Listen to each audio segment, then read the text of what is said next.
Bonjour, nous sommes le groupe 8 de la classe des 3e C et aujourd'hui nous allons en premier temps vous résumer l'histoire du film L'Ami retrouvé produit par Fred Ullman en 1971. Je laisse le micro à Léo qui va vous résumer le film. Le film suit la profonde amitié entre le narrateur Hans, fils d'un médecin juif, et le jeune noble Konrad lors de la montée du régime nazi à Stuttgart en 1932. Hans avait invité plusieurs fois son ami chez lui, mais Hans l'avait surpris en ne le faisant pas. Finalement, Konrad a invité Hans, mais chaque fois ses parents n'étaient pas présents. Hans était très en colère et lui a demandé une explication.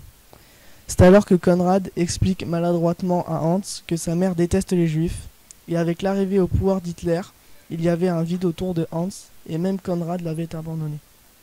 Soupçonnant la détresse que le jeune homme a subie au lycée, les parents de Hans ont décidé de l'envoyer aux États-Unis pour vivre avec ses grands-parents, où il a fini ses études à l'université de Harvard, dans le Massachusetts. Ses parents se sont suicidés en raison de la persécution nazie.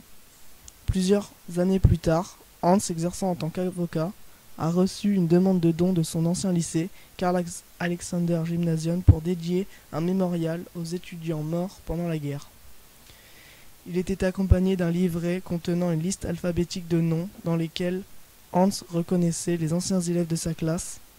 Leurs batailles et leurs morts sont décrites. Après une longue hésitation, il décide de rechercher la lettre C et découvre ce qui est arrivé à son ami Konrad, qui a été exécuté pour avoir comploté contre Hitler. Je vais maintenant passer le micro à Diogo qui va démontrer la montée du nazisme dans le film. On remarque de plus en plus dans le film la montée du nazisme sous différentes formes. Je vais vous démontrer quelques moments du film où l'on remarque. On voit des SA passer proche de l'école de Hans et de Konrad. Les élèves allemands les saluent. On voit aussi des affiches pour soutenir Hitler au moment où ils sont chez Gertrude.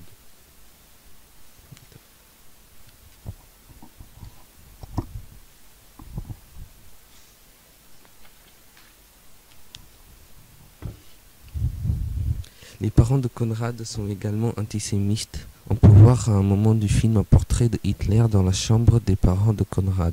Ses parents ne veulent sûrement pas que leur fils soit amitié avec un juif. On peut voir aussi qu'un nouveau professeur d'histoire rentre dans la classe de Hans et Konrad, qui annonce qu'une nouvelle ère débute pour l'Allemagne.